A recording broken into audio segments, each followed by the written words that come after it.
Through the windows of the Terran ship New Hope, the stars appeared differently. Jake Morrison rubbed his face against the chilly glass and observed the limitless black space as it passed past minuscule light spots. He had seen this, strewn about in the shadows like diamonds on black fabric. Seen 1,000 times, but it still made him feel insignificant because Jake was an ambassador and not just a passenger on this ship. One of the most significant figures in human government, Jake Morrison, felt the burden of his position heavily. In 3 days, he would sit across from alien leaders and attempt to make peace, Captain. If he didn't, war would erupt in every human world behind him. Lisa Stone, the security chief for the viewing room, entered with her boots clicking sharply on the metal floor.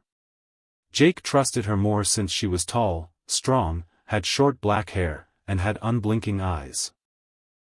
"We reach Kepler 7 station," Lisa stated in a calm but stern voice. "You should get some sleep, more than anybody else on the ship." Jake looked away from the window and said, "I keep wondering what will happen if these talks don't work out tomorrow morning. Every month, the Zephyrians' ire grows as their ships target our commercial vessels and their commanders make." Lisa crossed her arms and stated, "For that reason, we're going to make sure the conversations my team has are successful. Examined every part of the ship to make sure we were prepared for anything." The door opened once more, and Lieutenant Ben Carter entered. Was a young man with red hair who served as the ship's navigator. He had a fast smile, but today he appeared very sorry too.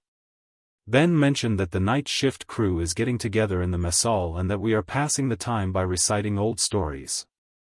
"Does that upset you both?" Jake looked at Lisa and nodded for a few minutes, thinking, "You might want to join us. Won't harm you, but you should unwind before tomorrow." The message was warm and dark at around 20. The ship's lights had been turned off while the crew sat around the metal tables, sipping coffee and conversing quietly. When Jake and Lisa came in, Ben stood up since the night cycle was making everything appear soft and orange. "Get everyone together because I have a story that will make your hair stand up." As the members drew nearer, Jake was seated beside Amy Walsh, the head engineer. Amy was a bright lady in her. She was in her 30s, her brown hair pulled back in a ponytail, and she was constantly covered in grease from her work on the ships. Ben started by saying, "This story comes from my grandfather, who flew freight. He told me about what he dubbed the ghost ship of Sector 9, after traveling through human space for 40 years. Ghost ships, come on, Ben. We're not kids," one of the younger crew members chuckled. Ben held up his hand as, "My grandfather was telling the truth when he stated, this phantom ship emerges when death is inevitable and all hope is lost, mankind are in the worst possible situation when this ship suddenly appears." Jake. The narrative was ridiculous, but Ben did a good job of telling it. The ghost ship looks.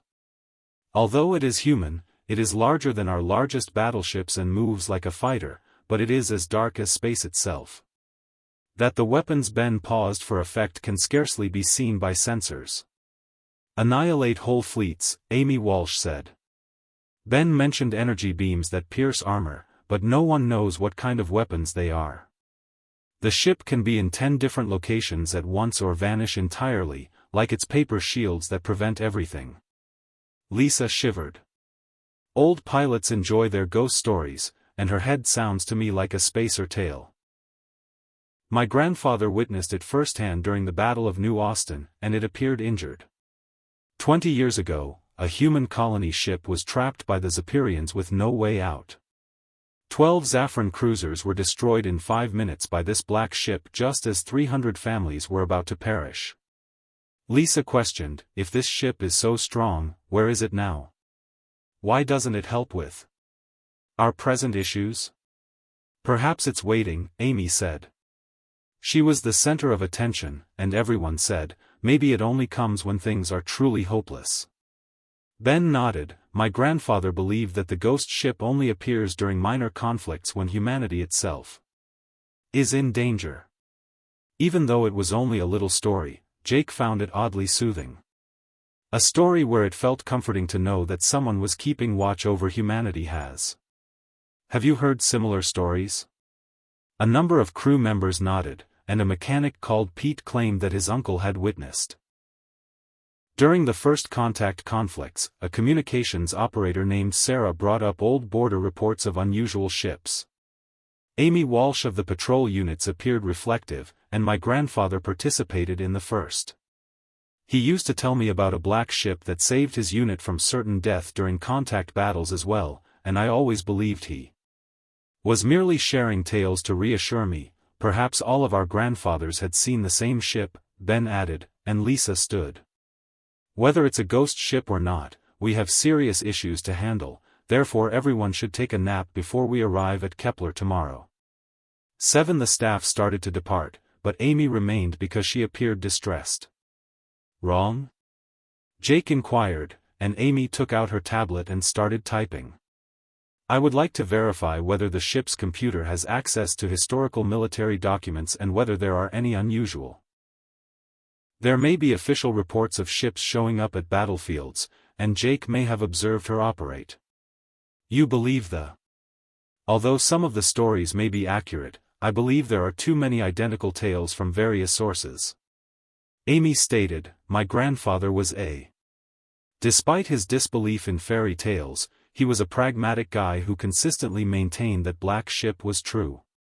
Lisa sat back down even though these tales are real. So what difference does it make that we can't rely on a mysterious vessel to fix our issues, Amy? The tablet beeped, and as she scanned the screen, her eyes widened. Jake, you must see this, Lisa said, looking at the iPad. It displayed a 15-year-old military report that described an unnamed human vessel that showed up. The ship annihilated the whole pirate fleet during a battle with space pirates and then disappeared, saying, there are more. Reports such as these, Amy remarked as she perused the files, various wars. Various years, but the description of a big, black ship with unidentified technology is always the same. These might be secret government or classified military ships, Lisa scowled. Projects, perhaps, Amy remarked, but take a look at this paper that she handed them. The same ship was believed to have been involved in 2 battles that took place at the same time, 300 light-years apart. A shiver went down Jake's spine. No ship could possibly move so quickly. Amy shut down her tablet unless. The 3 of them sat silently for a while, contemplating that it's not just one ship. Lisa finally got back up to discuss what this might entail. Whatever the truth is, Jake, you need to concentrate on the peace negotiations and keep this information under wraps for the time being. We don't need. Jake nodded, but his thoughts were racing as he heard whispers circulating among the crew. As he returned to his room, he couldn't stop wondering if the stories were true and if there was a fleeting mystery.